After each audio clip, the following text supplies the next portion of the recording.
그리고 제가 궁금한 게 우리 팀장님은 교재가 총 몇 권이었어요? 저 이 질문도 되게 많이 들었는데 시험에 임박했을 때 많은 분들이 저한테 뭐로 마지막에 공부했냐, 모든 시험에서 중요한 게 이제 회독이에요. 그럼 뭘 회독하느냐라고 했을 때 저는 첫 번째는 요약집이 가장 중요하고 두 번째는 백선이나 1일 특강 두 개 중에 하나, 마지막에 그거를 계속 돌려서 봤거든요. 근데 저는 개인적으로는 이 요약집을 가장 많이 회독을 했어요. 러셀님은? 저도 약간 비슷하긴 한데요. 기본서는 너무 책이 두껍고 많아요. 핵심 요약집 있죠. 저는 그 딱 1차, 2차 두 권과 핵심 기출 문제집 있죠. 그거와 교수님들 요약본 있잖아요. 이 세 개를 계속 팠거든요. 핵심 요약집만 계속 보면서 되새김질하고 기출 문제 또 다시 한번 풀어보고 이런 식으로 반복 숙달을 했거든요. 4회독인가 5회독을 하니까 이제 어느 순간부터 문제가 보이더라고요. 책이 많아봐야 솔직히 도움 하나도 안 되거든요. 그래서 꼭 어떤 분들은 합격하고 나면 자기가 뭔가 모든 책을 다 본 것처럼 책을 이렇게 쌓아놓는데, 근데 저는 그런 것도 합격의 길로 가는 데 있어 방해물이라 생각해요. 왜? 그게 만약에 쌓여있지 않으면 내가 뭔가 공부를 안 했다고 생각하는 사람들이 있거든. 공부는요 쉽게 하는 게 제일 좋아요. 최대한 나한테 커스터마이징해서 핏하게 공부를 하는 게 저는 진짜 좋은 공부법이라 생각하거든요. 우리가 지금 하는 말을 맹목적으로만 믿지 말고 여기서 내가 정말 가져가고 나한테 맞을 만한 것만 가져가라 라고 말씀드리고 싶은데, 그래도 단권화는 무조건 하셔야 된다. 단권화라는 것도 막 대단한 단권화가 아니라 그냥 내가 마지막까지 볼 책을 정해서 거기다가 뭔가를 추가하면서 한 권으로 만드는 거거든요. 중간중간 이렇게 붙여놓은 것들이 있어요. 이렇게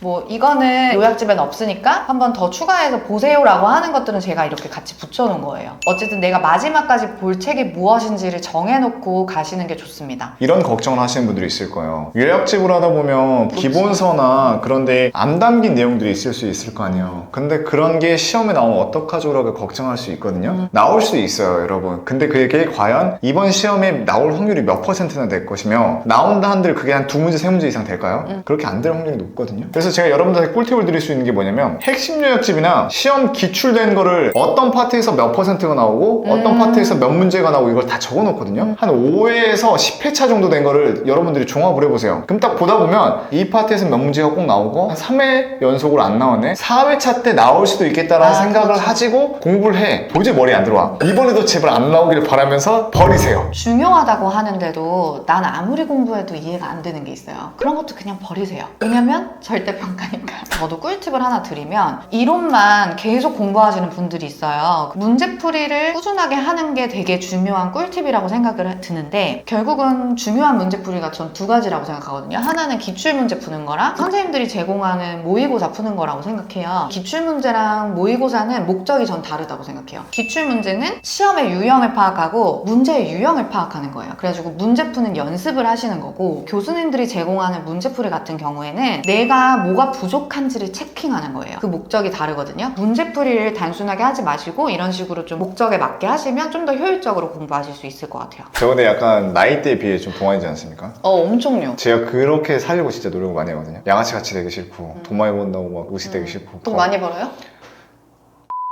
그럼 제가 또 질문 드릴게요. 하루에 공부 루틴 어떻게 하셨는지. 일어나면 그냥 스터디 카페를 갑니다. 가서 항상 저희 옆에 있었던 건 스타워치가 있었어요. 그래서 제가 공부를 할 때 스타워치를 켜고 피곤하거나 집중력이 깨지거나 할 때는 무조건 스타워치를 다 멈췄습니다. 내가 생각하던 공부량이 어느 정도 충족이 됐다, 그럼 저는 깔끔하게 멈추고 나왔어요. 보통 스타워치를 어느 정도가 이제 본인의 목표였어요? 해보면 평균 8시간에서 9시간 정도는 했고요. 그리고 스타워치는 꼭 필요한 이유 중 하나가 뭐냐면, 내가 하루에 얼마나 공부를 했냐 절대량을 볼 수 있고 어제보다 나은 내가 됐다는 걸 내가 스스로 인지를 하는 거죠. 그리고 제가 스터디 카페에 간 이유도 좀 독특한데요. 스터디 카페의 매력이 뭐냐면요, 펼쳐져 있잖아요. 맞아요. 그럼 대학교 도서관처럼 다 보인단 말이에요. 그러면 내가 그때 어떻게 공부를 했냐면, 남들이 나만 볼 수 있는 위치에 있었어요. 만약에 내가 남들이 다 보는 데 있다, 그럼 남들 잘 때 나도 자게 되고, 근데 내가 등을 돌리고 있으면 어떻게 지금 남들이 있는지를 모르니까 그 압박감이 크고요. 그 다음에 공부하다가 화장실 가고 싶어. 내가 찍은 사람이 지금 계속 앉아있어. 그럼 나는 화장실 안 가. 저 사람이 있을 때 내가 나가면 저 사람 분명히 내 욕을 할 것이다. 솔직히 좀 피곤한 생각일 수도 있는데요, 제 스스로를 쪼아버리면 공부에 집중이 진짜 잘 돼요. 저는 항상 그런 식으로 저를 쪼기 위해서 스터디 카페에 가 있었습니다. 그러면 하루에 몇 과목씩 하셨어요? 저는 이렇게 정했어요. 공부를 7월달부터 시작을 했거든요. 7월달 안에 일 잘 다 끝내겠다는 목표로 공부를 했었고요. 8월에서 9월 중순까지는 2차만 해서 2차를 모든 게 끝내겠다 생각을 하고 공부를 했었어요. 오. 그리고 9월 중순부터는 공부는 다 했으니까 부족한 게 뭐가 있는지를 한번 채워나가겠다는 식으로 공부를 했었고요. 저는 공부하러 갈 때 하루 일과가 어떻게 됐냐면 무조건 핸드폰 두고 갔습니다. 나 공부하고 올게 하고 놔두고 점심시간에 다시 왔을 때 핸드폰 잠깐 보고 다시 스터디 카페 가고 그런 식으로 공부를 했었고요. 저는 굳이 그러지 않아도 제가 컨트롤이 좀 가능했었거든요. 저는 그게 안 됐어요. 컨트롤 잘 하신다면서 왜 절주는 못 하세요? 그만할게요. 팀장님 하루 루틴이 어떻게 됐어요? 저는 계속 돌리는 타입이에요. 하루에 2과목씩. 3일이면 6과목이 한 번 돌아가고 7일 중에 하루가 남잖아요. 그 하루는 조금 느슨하게 공부하고 뭐 부족한 공부를 한다거나 점심 저녁도 다 혼자 그냥 근처에 있는 밥집에서 해결하고 그거 외에는 다 공부했었던 것 같아요. 새벽 1시에도 집에 가고 택시 타고 집에 가고 이게 실력이 하루하루 늘어가는 게 본인이 느껴지거든요. 어느 정도 이제 이론을 끝내고 문제풀이를 시작하면서 이 재미가 이제 극대화되거든요. 지금 이론 듣는 게 좀 제일 지루하잖아요. 막 공법 40몇 강씩 있잖아요. 그치. 그 과정이 좀 지루할 수는 있는데 꾸준하게 쭉 가시면 됩니다.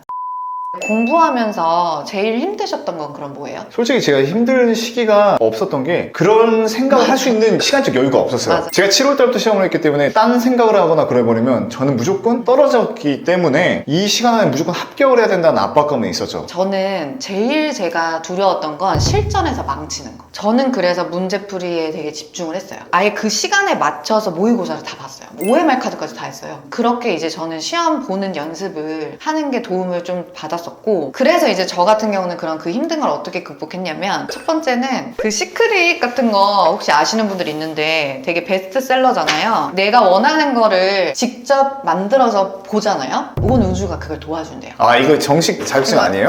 정식 자격증 아니에요. 7월에 이 공부를 시작하면서 제일 처음 한 게 이거예요. 나는 이 합격증을 제가 집 책상 앞에 딱 붙여놨어요. 얘를. 난 저거 가지러 가야지 라고 해서 매일매일 이걸 보고 했는데 되게 그냥 심리 마인드 컨트롤 하는데 되게 이게 도움이 됐고 그림판으로 만든 거예요, 여러분. 네, 그래서 이렇게 실제 자격증을 땄죠. 이게 어떻게 딴 거예요? 이게 딴 거예요? 네, 이게 리얼. 근데 그 사이에 무슨 일이 있었는데 얼굴이 이렇게 바뀌신 거죠? 그리고 이제 두 번째는 진짜 세상이 좋아져가지고 유튜브에 보시면 시험장 ASMR이 있어요. 이런 ASMR을 들으면서 문제풀이 연습을 했어요. 긴장 진짜 많이 하시는 그런 분들은 그게 되게 도움이 많이 돼요. 현장감을 느낄 수 있거든요. 그래서 꼭 그거는 한번 해보시면 좋을 것 같고 그러니까 이게 참 비싸다 생각하는 게요. 여러분 저도 이제 시험 한 2주 전부터 어떻게 했냐면 기출문제에 회차별로 돼 있는 거를요. 하루에 하나씩 내가 시험 본다 생각하고 딱 그 시간 맞춰서 제가 네네. 스터디 카페 가서 공부는 안 하고 그때부터 이렇게 풀었거든요. 그런 식으로 내가 정확히 시험 시간 안에 문제를 다 풀 수 있나? 라는 식으로도 공부를 했었어요. 그 시간 안에 문제 푸는 거 중요하거든요. 이제 절대평가잖아요. 그리고 객관식 시험이기 때문에 정해진 시간 안에 문제를 풀어야 되는데 생각보다 시간 대비해서 문제량이 많아요. 60분 안에 40개 풀어야 될걸요? 아까 전에 막 저희가 모르는 거 버리라고 확실하게 말씀드릴 수 있었던 이유가 이게 고민해서 풀면 한 문제에 약간 함몰되기 시작하잖아요? 그러면 그 시험은 진짜 나쁜 결과를 가져올 수 있거든요. 문제를 시간 안에 정확하게 푸는 연습들을 하시는 게 중요합니다. 그 공부한 짬밥이라는 네. 거를 무시할 수 없거든요. 내가 노력한 거에 대한 보상이 분명히 이뤄지는 게 있기 때문에 끝까지 아무튼 포기를 하지 말아야 되는데 저 같은 경우에는 지금 이것도 제가 시험장 가기 전에 이렇게 찢어서 간 건데 아예 보는 시간을 다 정해놨어요. 내가 어떻게 풀어야 되는지 2차도 마찬가지고 완전 실전처럼 연습을 진짜 많이 했고 문제 풀면서 표시를 하면서 풀고 하는 게 객관식은 요령이라는 게 분명히 그럼요, 존재하잖아요. 있어요. 근데 사실 이런 꿀팁은 이제 문제풀이 하시는 그 즈음 뭐 7, 8월부터 이제 생각을 하시면 되고 지금 이 순간 시청자분들이 가장 중요하게 생각해야 될 거는 공부하는 습관을 지금부터 들이시고 전략적으로 나한테 맞는 공부법만 찾으시면 충분히 합격할 수 있는 길이 있는 시험이다라는 생각이고 이런 영상들이 뭐 공인중개사 시험이 쉽다라는 걸 니들 얼굴에 침 뱉기다 뭐 이런 댓글 진짜 많거든요. 사실 그렇게 생각해본 적도 없고 실질적으로 제가 여러 영상에서 말씀드렸지만 공인중개사가 되는 것과 그렇죠. 실무의 일과 이 시험은 굉장히 상관관계가 적어요. 이건 그냥 단순히 어떤 자격을 주어지는 과정일 뿐이기 때문에 너무 부정적으로 보실 필요 없이 내가 잘 되려면 뭘 해야 되는지만 선택하시면 될 것 같아요. 그 선택에 이 영상이 분명히 도움이 될 거라고 생각합니다. 근데 저도 이제 결론을 내리자면 제 공부법도 있고 우리 팀장님 공부법도 있지만 거의 크게 틀은 비슷해요. 하지만 세부적인 건 좀 다르다. 있다. 나만의 공부법을 빨리 찾아라. 나를 좀 분석적으로 보고 내가 뭐가 부족하고 또 내가 어떤 부분에서 잘하는지를 캐치하면서 공부하면 무조건 합격의 길로 간다라는 겁니다. 합격의 길은 분명히 있다라고 생각하고요. 우리 러셀님도 하셨고 또 저도 했고 그러니까 여러분들도 할 수 있습니다. 아무튼 이 영상이 도움이 되셨길 바랍니다. 감사합니다. 안녕. 뭐야 이렇게 끝내는 거 다시 할까?